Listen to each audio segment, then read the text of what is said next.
الہی یہ کون لوگ ہیں؟ جواب ملے گا تم کھایا کرتے تھے، تم پیا کرتے تھے، یا روزے رکھا کرتے تھے، روزہ رکھنے والے لوگ ہیں۔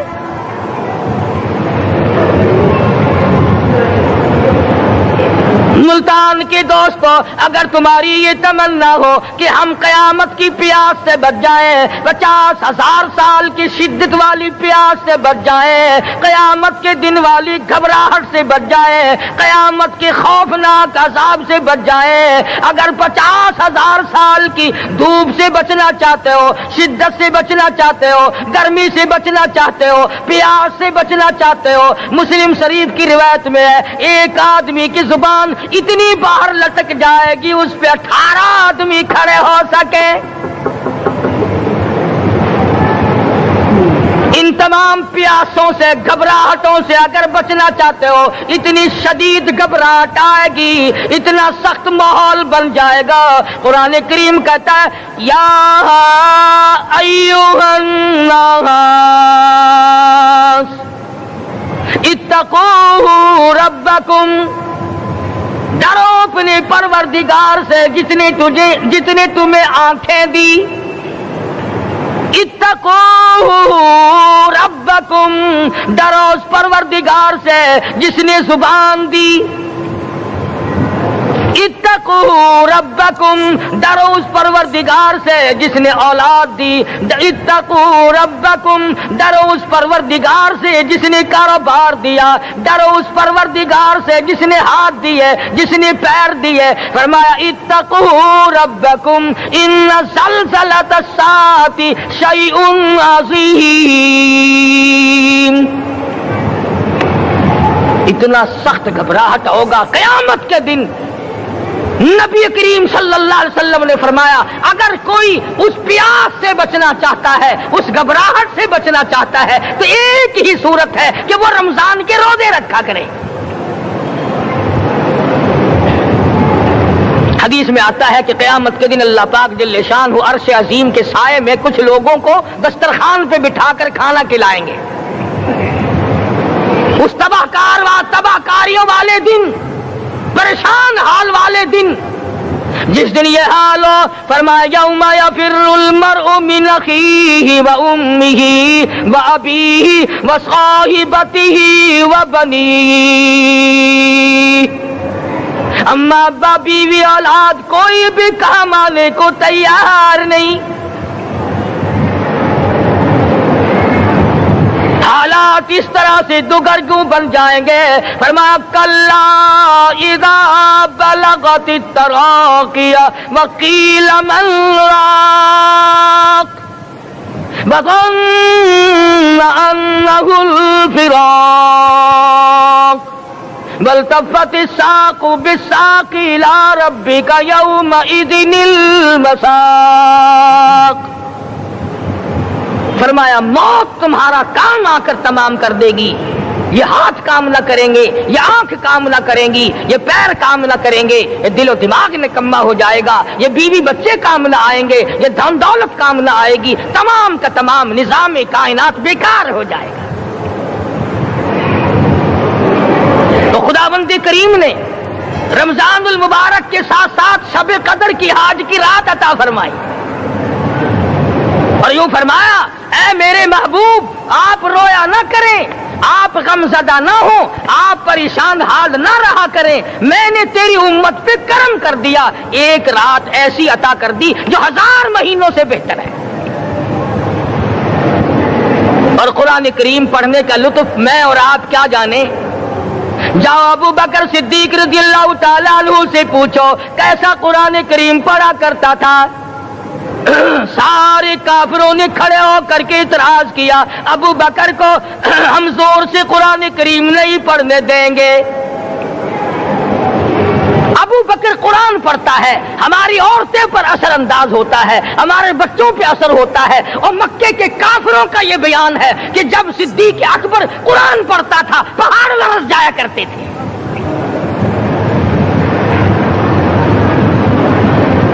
صدیق سے قرآن پڑھنا سیکھو۔ فاروق اعظم نے اسی قرآن کریم کے ذریعے سب کچھ حاصل کیا، ساری ساری رات فاروق اعظم قرآن کریم کی تلاوت کیا کرتے تھے، ایک ایک رکعت میں پورا ختم قرآن کرتے تھے۔ آج تو یہ باتیں کہانی نظر آتی ہیں۔ صدیق اکبر سے قرآن پڑھنا سیکھو، فاروق اعظم سے قرآن کریم پڑھنا سیکھو، سیدنا عثمان ذی النورین رضی اللہ تعالیٰ ایک رات میں اور ایک رکعت میں پورا قرآن ختم کیا کرتے تھے۔ نبی کا دوہرا داماد عثمان ذی النورین، جس کو دیکھ کر حضور اکرم صلی اللہ علیہ وسلم فرمایا کرتے تھے، او لوگو میں عثمان سے حیا نہ کروں جس سے آسمان کے فرشتے بھی حیا کرتے ہیں، جس کا آسمان والے فرشتے بھی ادب کرتے ہیں، میں اس کا ادب نہ کروں۔ سیدنا علی مرتضی رضی اللہ تعالی عنہ ایسا قرآن کریم پڑھا کرتے تھے، سارا زمانہ شاہد ہے، سارا زمانہ گواہ ہے کہ جب وضو کرتے رنگ پیلا پڑ جاتا، مسجد میں قدم رکھتے بے ہوش ہو جاتے۔ کسی نے پوچھا امیر المومنین کیا بات ہے؟ فرمانے لگے اللہ کے دربار میں کھڑا ہونے لگا ہوں، ڈرتا ہوں کوئی بے ادبی نہ ہو جائے۔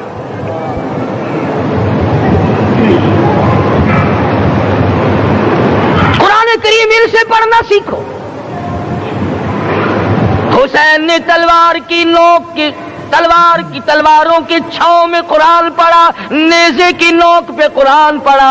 سعید بن مسیب نے تلواروں کی چھاؤں میں قرآن پڑھا۔ حضرت امام احمد بن حنبل نے کوڑوں کی گونج میں قرآن پڑھا۔ ابو حنیفہ رحمت اللہ علیہ نے جیل سے جنازہ نکلنے سے پہلے قرآن پڑھا۔ علامہ ابن تیمیہ نے جیل کے مینارے میں قرآن پڑھا اور کوڑے کھائے۔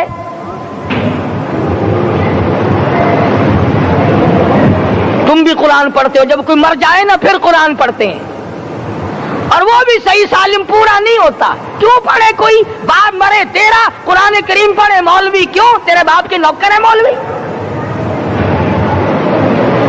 تم خود کیوں نہیں پڑھتے؟ تمہارا خود کا تو یہ حال ہے کہ جن کپڑوں میں باپ نے دم توڑا، جن کپڑوں میں ماں نے دم توڑا، جن کپڑوں میں گھر والی نے دم توڑا، جن کپڑوں میں بھائی نے دم توڑا، وہ سارے کپڑے الگ رکھتے ہو۔ ارے ظالمو، تمہیں اپنے ماں باپ کے کپڑوں سے نفرت ہے۔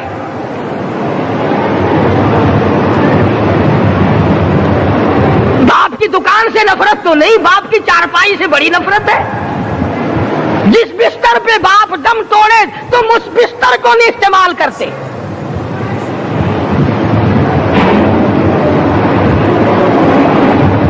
رسموں میں ڈوبے پڑے ہیں لوگ، رسمیں بنا رکھی ہیں، یوں کرنا چاہیے اور اس طرح سے کرنا چاہیے۔ لہد کے پانی سے بچو، مردے کے کپڑے سے بچو، مردے کی چارپائی سے دور رہو، فلاں چیز سے دور رہو۔ تم نے کبھی یہ بھی سوچا کہ اگر تمہارے بس کی بات ہو تم موت سے بھی دور رہ کے دکھاؤ نا؟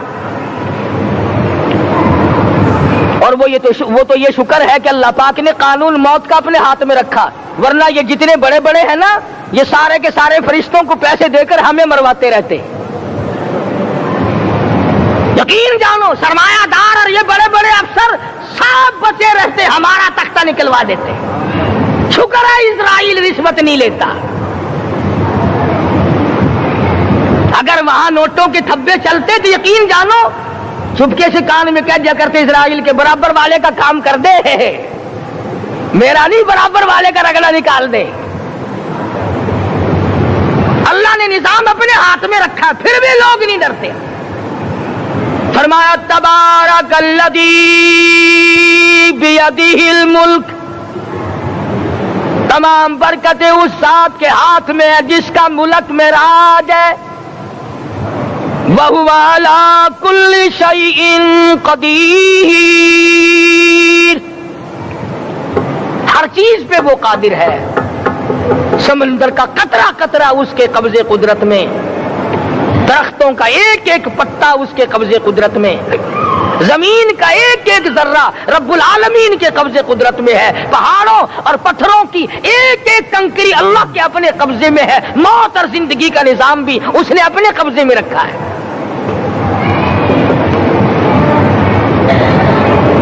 قرآن کریم ان سے پڑھنا سیکھو اگر کسی نے پڑھنا ہے۔ مجد الفسانی سرہندی رحمت اللہ علیہ جب قرآن کریم پڑھا کرتے تھے تھوڑا سا پڑھتے پھر بے ہوش ہو جاتے۔ شاہ ولی اللہ نے مار کھا کر قرآن کریم پڑھا، شاہ عبدالعزیز کے دونوں ہاتھوں کے انگوٹھے کھینچ کر نکال دیے گئے مگر قرآن پڑھا۔ مولانا شاہ اسماعیل شہید رحمت اللہ علیہ کو بالا کوٹ میں ٹکڑے کر دیے گئے مگر اللہ والے نے قرآن کی تلاوت نہ چھوڑی۔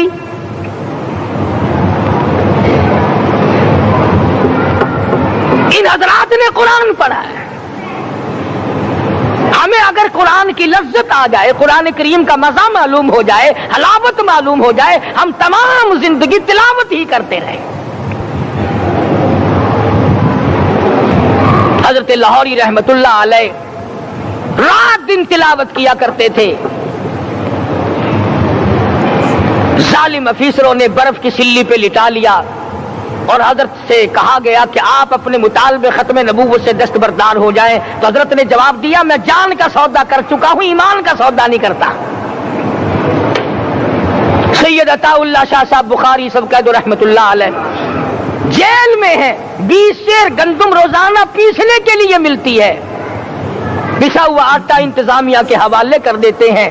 حیران ہے انتظامیہ، کس وقت چکی چلاتا ہے بخاری، کس وقت پیستا ہے، یہ تو قرآن پڑھتا رہتا ہے۔ سپرڈنٹ جیل نے چھاپا مار کر دیکھا، پچھلی رات کو قرآن کریم بیٹھا ہوا بخاری پڑھ رہا ہے، سورت یوسف کی تلاوت ہو رہی ہے، چکی خود بخود چل رہی ہے،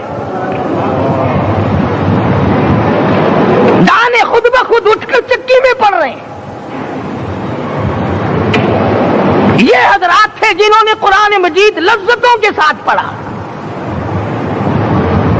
غازی علم الدین نے پھانسی کی کوٹڑی میں رات دن قرآن کی تلاوت کر کر کے حضور اکرم صلی اللہ علیہ وسلم کا روزانہ دیدار کیا۔ سلطان نور الدین زنگی رحمت اللہ علیہ ہر جمعرات کو پورا قرآن ختم کرتا تھا اور 1000 دفعہ درود شریف پڑھا کرتا تھا۔ مدنی کریم صلی اللہ علیہ وسلم کا خواب میں 12 دیدار کیا کرتا تھا۔ سلطان عالمگیر رحمت اللہ علیہ مغلیہ خاندان کا چشم و چراغ ہے، بادشاہ وقت ہے، قرآن مجید کا حافظ بھی تھا، مفسر بھی تھا، اور مدنی کریم صلی اللہ علیہ وسلم کی 5000 حدیث پاک عالمگیر بادشاہ کو زبانی یاد تھی۔ اور اتنا اچھا مسلمان آدمی تھا کہ ساری زندگی میں تہجد کی نماز قضا نہیں کی، ساری زندگی میں۔ بادشاہ تہجد پڑھا کرتے تھے، آج تم 2 ٹکے کے آدمی تہجد نہیں پڑھتے۔ یہی وجہ ہے کہ ہم آج کافروں کے سامنے مرغوب ہیں، مغلوب ہیں، ان سے دبے ہوئے ہیں۔ کبھی اسرائیل فلسطینیوں کو مارتا ہے، کبھی لبنان کو مارتا ہے، کبھی شام پہ چڑھائی کرتا ہے۔ یہی وجہ، ہم نے قرآن چھوڑا، اللہ پاک نے اپنی رحمت کی چادر ہمارے سر سے اتار لی۔ کریم کی لذت ان لوگوں کو ملی جنہوں نے ہر موڑ پہ تلاوت کی۔ صحابہ اکرام رضوان اللہ تعالی علیہ مجمعین میں سے ایک رات ایسی آئی، حضور صلی اللہ علیہ وسلم نے فرمایا کہ آج ہماری پہرے داری کون کرے گا؟ 2 انصاری جوان اٹھے اور وہ کہنے لگے کہ ہم کریں گے۔ چنانچہ حضور صلی اللہ علیہ وسلم نے ان کو پہرے دار بنا دیا۔ کمال کی زندگی صحابہ کرام کی، کوئی کسی کی کوٹھی کی چوکیداری کرے گا، کوئی کسی کے بنگلے کی چوکیداری کرے گا، کوئی غلہ منڈی کی چوکیداری کرے گا، کوئی سبزی منڈی میں چوکیداری کرے گا، کوئی کپڑا مارکیٹ میں چوکیداری کرے گا، کوئی لوہا مارکیٹ میں چوکیداری کرے گا۔ یہ انصاری جوان کتنے خوش نصیب ہے جو کالی کملی والے کے لشکر کی چوکیداری کر رہے ہیں۔ دونوں نوجوانوں نے آپس میں مشورہ کیا کہ بھئی جاگنا تو ویسے بھی ذمہ لگ گیا، تو سو جا، میں جاگتا ہوں۔ چنانچہ جاگنے والے نے سوچا کہ خالی جاگ کر کیا کروں گا، قرآن کریم کی تلاوت کروں اور نماز کی نیت باندھ کر تلاوت کروں تاکہ پروردگار عالم راضی ہو جائے۔ فرمایا فاذکرونی اذکرکم واشکروا لی ولا تکفرون، تم مجھے یاد کرو میں تمہیں یاد کروں گا، اگر تم مجمع میں مجھے یاد کرو گے میں فرشتوں کے مجمع میں تمہیں یاد کروں گا، اور اگر تم مجھے تنہائی میں بیٹھ کے یاد کرو گے تو اللہ پاک جل شانہ فرماتے ہیں میں تمہیں عرش عظیم پہ یاد کروں گا۔ جس نوجوان نے اپنے ذمہ جاگنا لیا، قرآن کریم کی تلاوت شروع کر دی، نماز کی نیت باندھ کر سورت کہف پڑھنے لگا، دشمن کی طرف سے تیر لگا کمر میں، پتہ ہی نہ چلا کیسی نماز پڑھتا ہوگا کہ اس کو پتہ ہی نہ چلا۔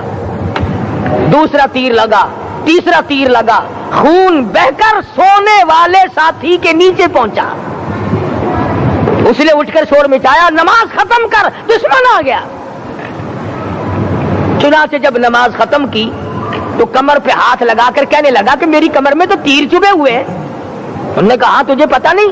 کہنے لگا نہیں مجھے کوئی پتا نہیں۔ اب وہ صحابی کھینچ کر نکالنے لگا، وہ جس کو لگے ہوئے تھے وہ کہنے لگا کہ اب تو دکھ ہوتا ہے، میں دوبارہ نیت باندھتا ہوں، قرآن پڑھنے لگوں گا، پھر نکالنا مجھے پتہ نہ چلے گا۔ اور مسلمانوں خدا کی قسم نبی کے دیوانوں نے، نبی کے پروانوں نے ایسا قرآن پڑھا تیر چبھتے گئے پتہ ہی نہ چلا۔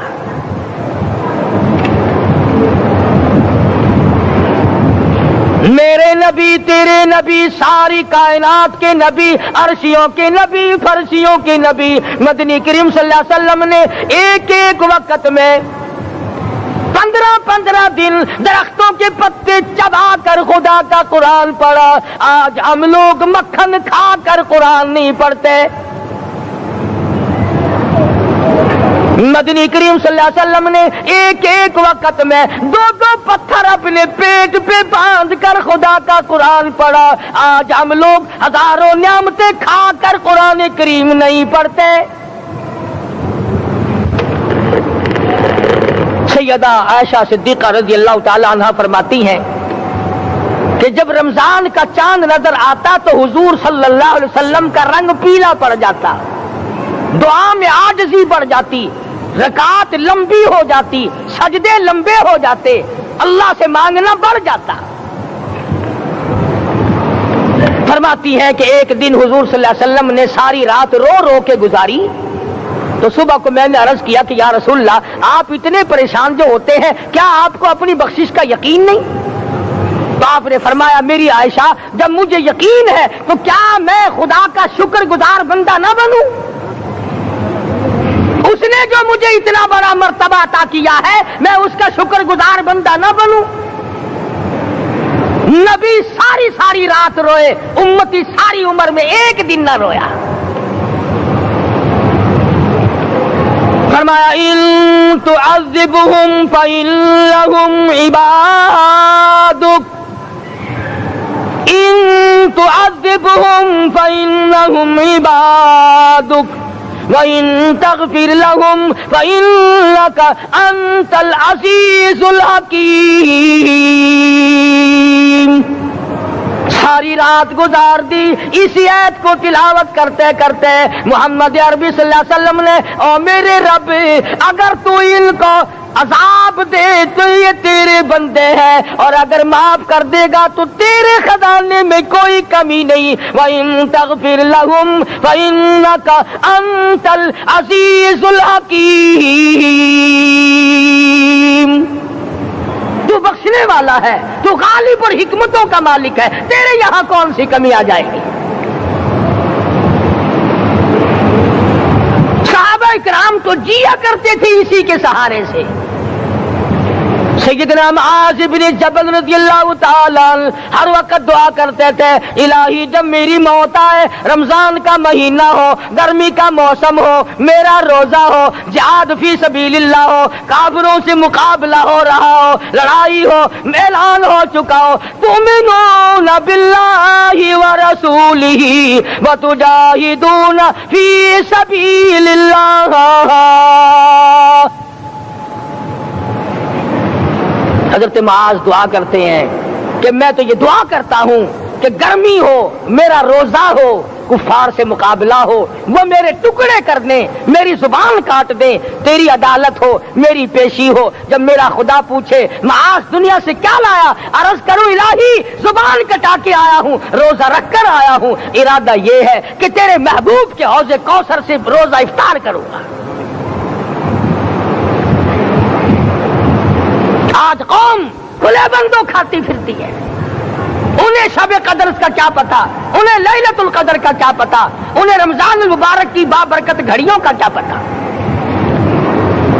فرمایا انا انزلناہ فی لیلۃ القدر وما ادراک ما لیلۃ القدر۔ شب قدر وہ رات ہے جس میں میں نے قرآن کو نازل کیا۔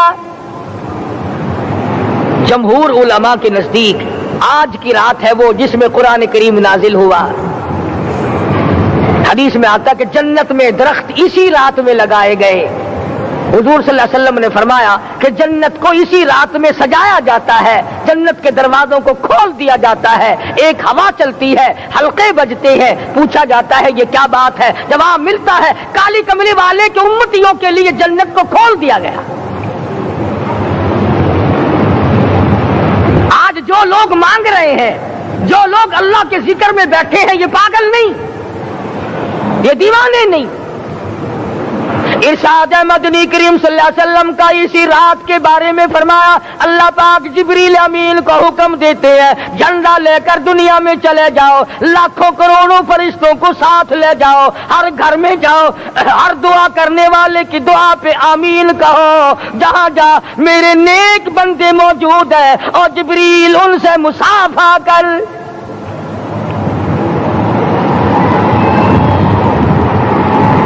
قسم کا آدمی آج بھی محروم ہے، مرد بھی عورتیں بھی کان کھول کر سن لیں، چار قسم کے آدمی آج کی رات بھی اللہ کی رحمت سے محروم ہے، شب قدر کی برکتوں سے محروم ہے، سعادتوں سے محروم ہے، رمضان کی خوشبختیوں سے محروم ہے۔ چار قسم کا آدمی۔ سب سے پہلا شرک کرنے والا، اللہ کی ذات میں صفات میں کسی ولی کو، کسی پیر کو، کسی فقیر کو، کسی پیغمبر کو، کسی غوث قطب اور ابدال کو جو شریک کرتا ہے، نہ اس کو شب قدر کام آتی ہے، نہ رمضان کام آتا ہے۔ شرک اتنی بری لعنت ہے کہ تمام اعمال کی جڑیں اکھاڑ کر پھینک دیتا ہے۔ آج مسلمان چلاک بڑے ہیں، اگر ہندو پتھر کا بت بنا کر پوجے تو وہ تو کافر ہے، اور مسلمان قبر بنا کر پوج لیں تو وہ پکا مومن ہے۔ الف لام میم سے لے کر والناس تک سارا قرآن پڑھو، ترجمے چھپے ہوئے ترجموں کے قرآن پڑھو۔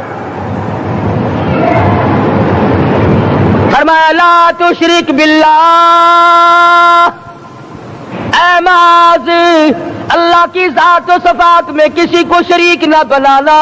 ان قتلت او حرقت، یہاں تک کہ تجھے چاہے جلا دیا جائے یا قتل کر دیا جائے، جلا کر خاک کر دیا جائے، اللہ کی ذات صفات میں کسی کو شریک نہ بنانا۔ اور یہی مفہوم ہے لا الہ الا اللہ محمد الرسول اللہ صلی اللہ علیہ وسلم کا۔ فاران کی چوٹیوں پہ کھڑے ہو کر کالی کملی والے صلی اللہ علیہ وسلم نے جو سب سے پہلا خطبہ دیا، جو سب سے پہلا نرالا خطبہ دیا، وہ یہی تھا لا الہ الا اللہ، اللہ کے سوا معبود کوئی نہیں، پوجا کے قابل کوئی نہیں، نظر نیاز کے قابل کوئی نہیں، حاجت روا کوئی نہیں، مشکل کشا کوئی نہیں، تیری میری فریاد سننے والا کوئی نہیں، ایک اللہ کی ذات ہے۔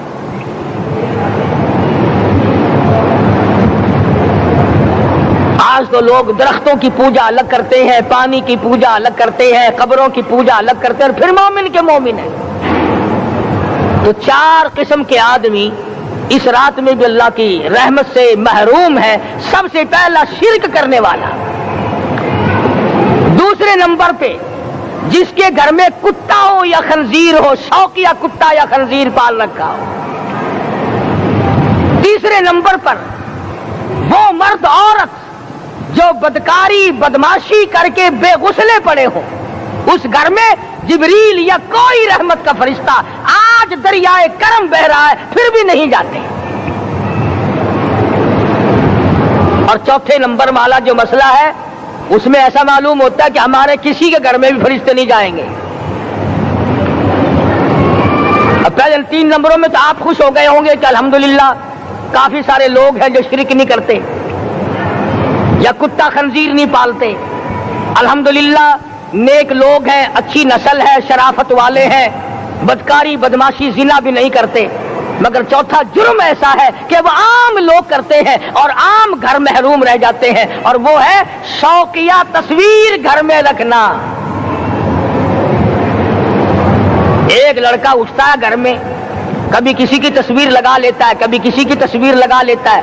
ایک لڑکے نے جو حرکت کی سارا گھر محروم ہو گیا اللہ کی رحمت سے. شب قدر والی رات میں, لیلۃ القدر کی رات میں, نجات والی رات میں, کامیابی والی رات میں, رستگاری والی رات میں, اللہ کی رحمت والی رات میں, بخشش والی رات میں, آج کی رات میں اللہ پاک کروڑوں آدمیوں کو دوزخ سے نکال کر جنت کا داخلہ عطا فرمائیں گے. یہ 4 قسم کے آدمی پھر بھی محروم ہیں. اپنے آپ کو بچانے کی کوشش کرو. عام رحمت برسے پھر بھی اگر محروم رہ جائے کتنی بری بات ہے.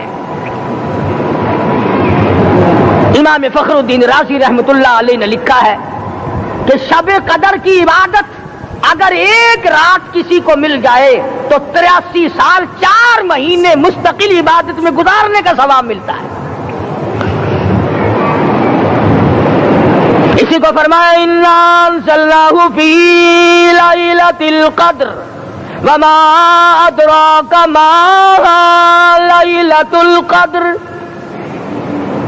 یہ وہ برکت والی رات ہے, یہ وہ رحمت والی رات ہے, اور لوگوں مانگنے والی رات ہے, جھولی پھیلانے والی رات ہے, بگڑی بنوانے والی رات ہے, اجڑوں کو بسانے والی رات ہے, بچھڑوں کو ملانے والی رات ہے, اللہ کا دروازہ کھٹکھٹانے والی رات ہے. اللہ کے آسمان کی طرف سے آوازیں آتی ہیں, مانگو کیا مانگتے ہو, وہ رات ہے.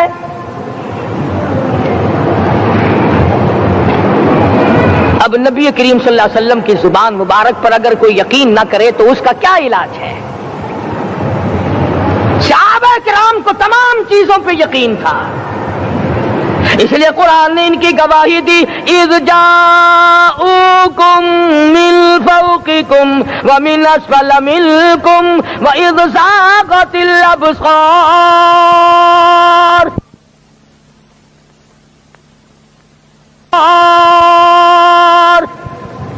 وبلغت القلوب الحناجر. فرمایا کہ صحابہ کے سانس گلے میں اٹک گئے تھے, پیاس اور بھوک کی وجہ سے میدان جہاد میں کھڑے تھے, پریشان حال تھے, مگر پھر بھی اتنا مضبوط ایمان تھا. کہتے تھے وما زادہم الا ایمانا و تسلیما, ہمارا نبی سچا, ہمارا خدا سچا, ہمارا قرآن سچا. بے شمار واقعات قرآن کریم پیش کرتا ہے صحابہ کرام کے کہ انہوں نے اپنی زندگی میں کبھی بھی اس قسم کا کام نہیں کیا جو جس سے اسلام بدنام ہوتا ہو. حضرت امیر معاویہ رضی اللہ تعالیٰ عنہ کاتب وحی قرآن کا منشی, اتنا سچا عاشق تھا, اتنا بڑا دیوانہ اور پروانہ تھا. صلح حدیبیہ والے دل جو مدنی کریم صلی اللہ علیہ وسلم کے منہ مبارک, بال مبارک ہاتھ آئے, حضور کے ناخن ہاتھ آئے, آخری وقت میں وصیت کی جب مجھے غسل دے کر فارغ ہو جاؤ, جب کفن پہنا چکو, جب میرا منہ کفن میں چھپانے لگو, میرے آقا کے ناخن اور بال میرے آنکھوں پہ رکھ دینا.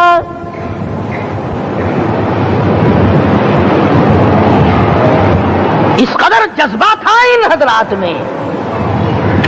اور نماز کبھی کسی صحابی نے قضا نہیں کی. آج کا مسلمان تو کسی معاملے میں بھی نہیں لڑتا. حضور صلی اللہ علیہ وسلم نے مقروض میت کی نماز جنازہ کبھی نہیں پڑھائی. آج جس نے کسی کا قرضہ دینا ہو وہ پرواہ ہی نہیں کرتا, نہ موت سے ڈرتا ہے, نہ قبر سے ڈرتا ہے, نہ حشر سے ڈرتا ہے, نہ اللہ کے عذاب سے ڈرتا ہے. جب بھی کوئی مر جاتا حضور اکرم صلی اللہ علیہ وسلم تشریف لاتے, پہلے پوچھتے اس کے ذمے کسی کا قرضہ تو نہیں, یا کوئی ضامن بنتا, اور یا خود حضور صلی اللہ علیہ وسلم فرماتے کہ میں قرضہ ادا کروں گا, پھر آپ جنازے کی نماز پڑھایا کرتے تھے. اتنے بڑے جذبے کے مالک تھے صحابہ اکرام کہ انہوں نے کسی موڑ پہ بھی حضور صلی اللہ علیہ وسلم کو یوں خالی نہ چھوڑا، تنہا نہ چھوڑا، آپ کے ساتھ نہ چھوڑا، قرآن کریم کے حکموں کی کبھی بھی خلاف ورزی نہ کی۔ یہی وجہ تھی کہ اللہ پاک نے ان کو پوری دنیا کا مالک بنایا۔ کابل سے لے کر طرابلس تک کا علاقہ صحابہ کرام نے تمہیں فتح کر کے دیا، اور ظالم مسلمانوں آج صحابہ نے جو علاقے تمہیں فتح کر کے دیے تھے آج وہاں کفر دندنا رہا ہے۔ تم نے کفر کے جھنڈے لہرائے، تم نے کفر کے حوالے کیا مسلمانوں، اور پھر تان صحابہ پہ کرتے ہو۔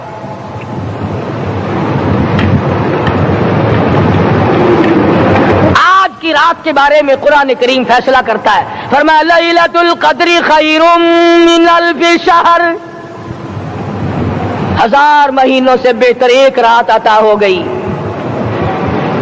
اللہ کے لاڈلے نبی حضرت محمد الرسول اللہ سب کہہ دو صلی اللہ علیہ وسلم کو رنج ہوا، میری امت کی عمریں کم ہیں، پہلی امتوں کے لوگ بازی لے جائیں گے، ان کی نیکیاں بڑھ جائیں گی۔ اللہ پاک نے فرمایا میرے محبوب غمزدہ نہ ہو، پریشان نہ ہو، میں نے تیری امت کو ایک رات ایسی دے دی جو 1000 مہینوں سے بہتر ہے۔ مگر آج کی رات میں کون سے سینما بند ہو گئے، آج کی رات میں لوگوں نے کون سا جوا کھیلنا چھوڑ دیا، آج کی رات میں کون سے لوگوں نے روزے رکھ کر عبادت میں نیت باندھ لی۔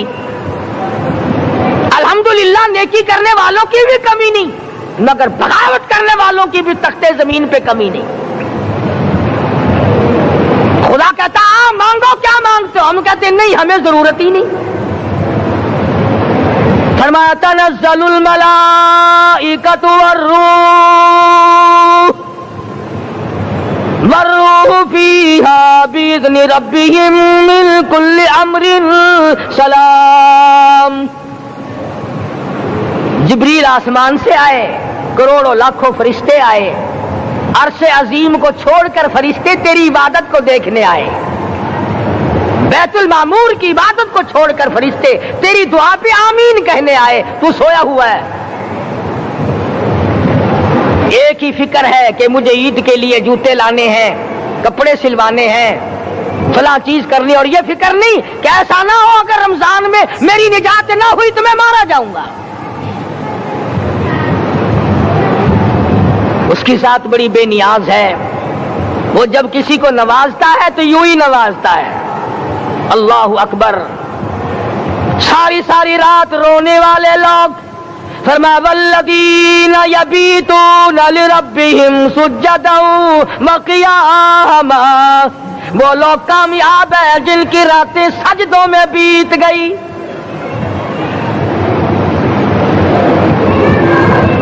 ان مسجدوں میں ہم سے قرآن نہیں پڑھا جاتا، پنکھوں کے نیچے قرآن نہیں پڑھا جاتا۔ مولانا حسین احمد مدنی اور حضرت شیخ الہند رحمت اللہ علیہ نے قاہرہ کے جیل خانے میں 18 سیر مکئی پیستے پیستے خدا کا قرآن پڑھا، چکی چلاتے چلاتے قرآن یاد کیا اور قرآن پڑھا۔ مولانا ابوالکلام آزاد نے رانچی جیل میں خدا کا قرآن پڑھا، مجدد الفسانی نے گوالیار کے جیل خانے میں خدا کا قرآن پڑھا۔ دلی کے چاروں طرف 4000 عربی مدرسے تھے، 4000 عربی مدرسے تھے۔ انگریز سے مقابلہ کیا علماء نے، اللہ والوں نے، کفر کے سامنے سر جھکایا نہیں، کفر کے سامنے ڈرے نہیں، مرعوب نہیں ہوئے، مغلوب نہیں ہوئے۔ 4000 مدرسوں میں سے دلی سے مراد آباد تک، دلی سے پانی پت تک، دلی سے لے کر غازی آباد تک، چاروں طرف کے علاقے میں کوئی درخت ایسا نہ تھا جس پہ کسی عالم دین کی لاش نہ لٹکی ہو۔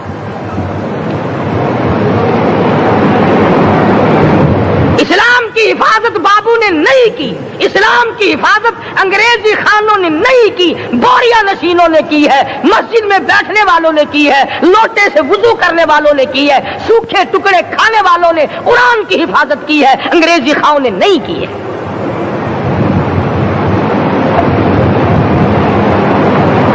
مولانا جعفر تھنیسری رحمت اللہ علیہ، مولانا حمید اللہ، مولانا یحییٰ صورت والے، 3 عالم دین کو پکڑا ہے انگریز نے۔ کالے پانی میں جاؤ،